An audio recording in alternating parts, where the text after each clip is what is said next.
Hello everyone, BPSC तंत्र में आपका स्वागत है। आज 12 नवंबर है और हम लोग शुरू करते हैं आज का पेपर सीरीज करंट अफेयर्स। ये देखिए, चिकित्सा के क्षेत्र में मिला है सर्वोच्च सम्मान किसको? डॉक्टर शंकर नाथ झा, जो कि जमुई के रहने वाले हैं। ये ऑलरेडी मैं पीछे के भी लेक्चर्स में इनका नाम डिस्कस कर चुका हूँ जब अनाउंस हुआ था। तो आज मौलाना अबुल कलाम आज़ाद की जयंती है, उसी के अवसर पर शिक्षा दिवस मनाया जाता है। 2007 में बिहार सरकार ने इसको शुरू किया था और उसी के देखा हिसकी 2008 में देश भर में मनाने लगा है। तो मौलाना अबुल कलाम हमारे देश के प्रथम शिक्षा मंत्री हैं और इस बार 2021 का अवार्ड किसको मिल रहा है? डॉक्टर शंकर नाथ झा। देखिए, इनका जो काम है ये क्या है कि पेशे से हैं तो चिकित्सक, लेकिन ये मुसहरी टोला में जाकर बच्चों को फ्री शिक्षा देते हैं। स्टार्ट किया था एक केंद्र से, अभी 55 केंद्र इनके कंटिन्यू रन कर रहे हैं, जिसमें 5500 बच्चे पढ़ रहे हैं। तो ये और 11 नवंबर को हम लोग शिक्षा दिवस के रूप में मनाते हैं और इस बार डॉक्टर शंकर नाथ झा को मिला है, जो जमुई के रहने वाले हैं। ये देखिए, बिहार के लिए बहुत ही अच्छा बात है कि मखाना को जीआई टैग मिलने का रास्ता साफ हो गया। अभी मिला नहीं है, जीआई टैग मिलने का रास्ता साफ हो गया है। अगर ये मिल जाता है, अगर देखते रहिए 67th पीटी के एग्जाम तक अगर मिल जाता है तो बीपीएससी में 5 जीआई टैग हो जाएंगे। अभी 4 को मिल चुका है और ये 5वां होगा अगर मिलता है तो, अभी मिला नहीं है। पहला है का कतरनी चावल, जर्दालू आम, शाही लीची और मगही पान। इन चारों को ऑलरेडी मिल चुका है।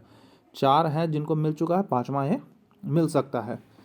और इसमें अगर पीटी फैक्ट से रिलेटेड देखा जाए तो विश्व का, नॉट इंडिया, पूरे वर्ल्ड का 85% मखाना उत्पादन सिर्फ बिहार करता है, पूरे वर्ल्ड का। और बाकी 15% में पूरा वर्ल्ड, जर्मनी, जापान, जो बगल देश है, चीन, कनाडा, ये सब में होता है। और इसमें देखा जाए तो इसमें 362 किलो कैलोरी प्रति 100 ग्राम होता है। मात्र 100 ग्राम में 362 किलो कैलोरी होता है और 76.9% इसमें क्या होता है? कार्बोहाइड्रेट होता है। और अगर 85% की बात करें तो टोटल बिहार प्रोडक्शन लगभग 6000 टन होता है। और ऐसे फैक्चुअल डेटा ही बीपीएससी आपसे ज़्यादा पूछती है। नेक्स्ट, अगले वर्ष से भारत सरकार चाह रही है या अनिवार्य करने जा रही है कि पेट्रोल में आपको 10% इथेनॉल मिलाना ही मिलाना है। अगले साल तक 10% और 2023 तक 20% ब्लेंडिंग, मतलब मिलाने की बात की जा रही है। इससे क्या होगा? इससे पेट्रोल का ऑक्टेन नंबर यानी कि गुणवत्ता काफ़ी अच्छा होगा। बेसिकली अगर इथेनॉल के ऊपर जितना भी अनिवार्यता बढ़ता है तो बिहार सरकार के लिए काफ़ी अच्छा है, क्योंकि इथेनॉल नीति लाने वाला पहला स्टेट बिहार है और चाह रही है कि इसके यहाँ इथेनॉल का प्रोडक्शन ज़्यादा हो, क्योंकि इथेनॉल बनाने के लिए गन्ना का वेस्ट मटेरियल, चावल चाहिए, मक्का चाहिए, यही सब इस्तेमाल होगा। और ये सब, बिहार एक कृषि प्रधान देश है और इस तरह से रोजगार भी जनरेट कर सकता है। और अगर इथेनॉल पेट्रोल की जगह, यानी कि पेट्रोल में जितना ज़्यादा घुलेगा उतना इथेनॉल का डिमांड बढ़ेगा और इससे क्या होगा? बिहार की जीडीपी अच्छी होगी। नेक्स्ट, एक काफ़ी सोचनीय बात है कि तुवालू एक देश है जो डूबने के कगार पे है और इसका एक ही कारण है, जलवायु परिवर्तन। इस कदर जलवायु परिवर्तन बढ़ रहा है जिसके कारण क्या है? तुवालू जैसा देश डूबने के कगार पे है। तमिलनाडु में भी अभी हाल फिलहाल में देखा गया है कि काफ़ी ज़्यादा बारिश हुआ है। इसके पीछे भी रीजन दिया जा रहा है। इसके पीछे भी रीजन है क्या? जलवायु संकट। तो तुवालू देश एक काफ़ी ज़्यादा इंपॉर्टेंट है कि तुवालू देश कहाँ है? प्रशांत महासागर में बसा हुआ है, यानी कि प्रशांत महासागर में बसा हुआ देश है जो कि डूबने के कगार पे आ रहा है। बहुत जल्द हो सके तो जलमग्न हो जाएगा। इसके बारे में थोड़ा और इन्फॉर्मेशन लेते हैं। तो देखिए, तुवालू की राजधानी है फनाफुटी, ठीक है। क्षेत्रफल इसका 25.9 वर्ग किलोमीटर है और अगर इसकी जनसंख्या की बात की जाए तो इसकी टोटल जनसंख्या है 11,792, ठीक है। और अगर इसका लोकेशन देखा जाए कि कहाँ पड़ता है तो ये देखिए, आप मैप में देख सकते हैं कि ये ऑस्ट्रेलिया है, ये अपना ऑस्ट्रेलिया है और यहाँ से तुवालू, ये जगह है तुवालू जहाँ फूनाफुटी इसकी राजधानी है। तो आप खुद को रिलेट कर सकते हैं। यहाँ पर इंडोनेशिया हो गया, ये आपका फिलीपींस हो गया, ये पापुआ न्यू गिनिया हो गया, तो और ये आपका न्यूजीलैंड हो गया। तो मैप के आकार से देखिए, ऑस्ट्रेलिया के जस्ट नॉर्थ ईस्ट, अगर आपसे पूछा जाए कि ऑस्ट्रेलिया के किस भाग में, तो नॉर्थ ईस्ट में पड़ रहा है। और इंडोनेशिया वगैरह के तो साउथ है, में भी पड़ सकता है, लेकिन जनरली अगर इसको को रिलेट किया जाएगा तो ऑस्ट्रेलिया से किया जाएगा। और अगर न्यूजीलैंड की तुलना में देखा जाए तो पूरे नॉर्थ में पड़ रहा है। ये इसकी लोकेशन है, आप लोग देख सकते हैं। ये देखिए कि एक बुक, इसमें खैर इन सब न्यूज़ को अवॉइड कीजिए कि क्या कौन हिंदी कर रहा है, अपमानित कर रहा है या कौन अति कर रहा है। इसमें पीटी ओरिएंटेड देखा जाए तो सलमान खुर्शीद ने एक बुक लिखी है, और बुक और ऑथर से एक क्वेश्चन आपसे बन सकता है। Sunrise over Ayodhya, nationhood in our time. ये बुक है जिसको लिखा गया है सलमान खुर्शीद ने, और इनको कंट्रोवर्सी में रहने की बहुत पुरानी आदत है। खासकर धर्म को लेके हमारे देश में कंट्रोवर्सी बहुत ज़्यादा होती है, तो इन सब न्यूज़ पर ज़्यादा ध्यान देना नहीं है। सब पॉलिटिकल साधने के अपने अपने फंडे हैं, ये भी वो भी दोनों एक ही हैं, एक ही थाली के चट्टे बट्टे हैं। बाकी जनता को ऐसे ही परेशान करते रहते हैं। तो खैर, sunrise over Ayodhya, nationhood in our time Salman Khurshid की लिखी हुई पुस्तक है। ये देखिए, ये करेंट तो नहीं है, बट पेपर में क्या है कि अभी यूपी में चुनाव चल रहे हैं, तो यूपी सरकार अपना एक तरह से प्रमोशन करने के लिए बिहार के अखबार में भी एडवर्टीजमेंट या कुछ कटआउट डालते रहती है। बताइए, यूपी में चुनाव है, बिहार में आ रहा है। खैर, इसमें मुझे कुछ पीटी ओरिएंटेड फैक्ट लगा तो मैं लिख लिया। तो 6 वर्ष की ईहा दीक्षित, जिसको प्रधानमंत्री राष्ट्रीय बाल पुरस्कार मिला है, सबसे कम उम्र की है, बहुत ही छोटी सी कम उम्र की है जिसको मिला है।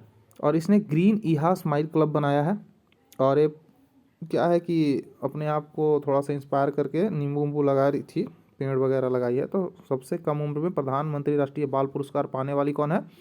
ईहा दीक्षित, जो कि 6 साल की है, और ईहा ग्रीन ईहा स्माइल क्लब से चलाती है।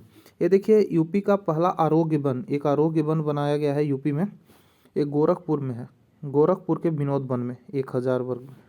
तो आपसे कभी कभी पूछ सकता है कि आरोग्य वन कहाँ लगाया गया, तो यह है।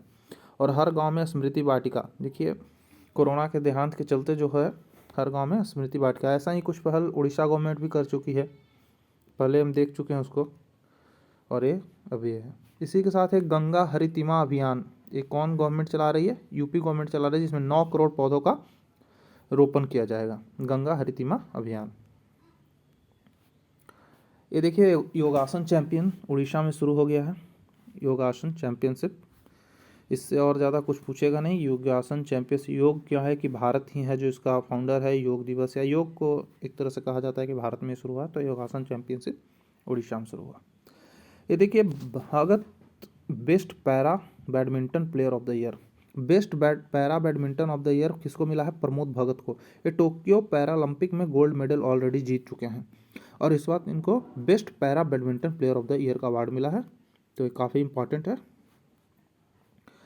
ये काफ़ी इंपॉर्टेंट है। एक तरफ जहाँ हम लोग जलवायु परिवर्तन और अपने देश की बात कर रहे हैं, वहाँ भी है क्या कि जो हमारी वेस्टर्न घाट है, वहाँ वो यूनेस्को की वर्ल्ड हेरिटेज साइट भी है, ठीक है। उसमें क्या हो रहा है कि क्लाइमेट चेंज से बचाने के लिए 27 महिलाओं की टीम ने काम कर रही है। वो जैसे जानवर घायल हो जाते हैं या प्रेग्नेंट हो गए हैं, तो उनको देखभाल के लिए या फिर बहुत सारे अलग वातावरण बनाया गया है ताकि जानवर और पौधे ये दोनों बचे रहें, और 27 महिलाओं की टीम है। अच्छा, इसमें पीटी ओरिएंटेड फैक्ट है कि गुरुकुला बोटेनिकल सेंचुरी केरल में है, गुरुकुला बोटेनिकल सेंचुरी। तो डायरेक्ट आपसे पूछ सकता है कि गुरुकुला बोटेनिकल सेंचुरी कहाँ है? केरल में है, और यहीं की और 27 महिला है जो इसको बचाने के लिए काम करे। तो अभी न्यूज़ में भी है, तो इतना आप याद रखिएगा कि गुरुकुला बोटेनिकल सेंचुरी और वेस्टर्न घाट में काम कर रही है। यूनेस्को की वर्ल्ड हेरिटेज साइट भी है, कभी कभी मिलान करने में भी देता है कि कौन सी कौन सी यूनेस्को की वर्ल्ड हेरिटेज साइट है कि नहीं है। नेक्स्ट चलते हैं। तो डेनियल बुल बने हैं गुडविल एम्बेसडर। याद रखिए कि यूएनडीपी बहुत बड़ा इनका भी काम है। यूएनडीपी संयुक्त राष्ट्र विश्व खाद्य कार्यक्रम जो कि चलता है, तो उसके क्या हुआ, विश्व वर्ल्ड फूड प्रोग्राम के गुडविल एम्बेसडर बने हैं। संयुक्त राष्ट्र विश्व खाद्य कार्यक्रम के डेनियल बुल बने हैं क्या? गुडविल। और याद रखिए कि इसको वर्ल्ड फूड प्रोग्राम को 2020 का शांति अवार्ड भी मिल चुका था, तो याद रखिएगा डेनियल ब्रुल। और इनके बारे में कुछ और दिया गया है कि एक क्या है, तो एक पैसे से शायद एक्टर है, रस गुडवाई लेनिन और बोरेंजे भूमि के अभिनेता ही हैं, वही तो। डैनियल ब्रूल बने हैं गुडविल एम्बेसडर। नेक्स्ट, ये न्यूज़ ना तो इम्पोर्टेंट है नहीं, बट फिर भी देख लीजिए। दुनिया का सबसे प्रीमेच्योर बेबी है जो मात्र 5 महीने में हो गया। और ऐसा तो किसी आप पूछता नहीं है, बट देख लीजिए सबसे प्रीमेच्योर है। ये इम्पोर्टेंट थोड़ा लगा हमको कि मेडल संग मंडेला, नेल्सन मंडेला, जो कि नस्लवाद या फिर रंग भेद के ऊपर सबसे ज़्यादा पॉपुलर हुए थे, रंग भेद की नीति खत्म करने के लिए, गांधी के अनुयायी भी थे। इनको जब मिला था नोबेल अवार्ड, तो इनके साथ एक और थे, अफ्रीका के पूर्व राष्ट्रपति क्लार्क। वो दोनों एक दूसरे से साझा किए थे और उनका भी देहांत हो गया। तो हो सके पूछ सकता है कि क्लार्क के साथ, मंडेला के साथ कौन नोबेल साझा किए थे, तो वे क्लार्क थे। तो आज के लिए सिर्फ इतना ही।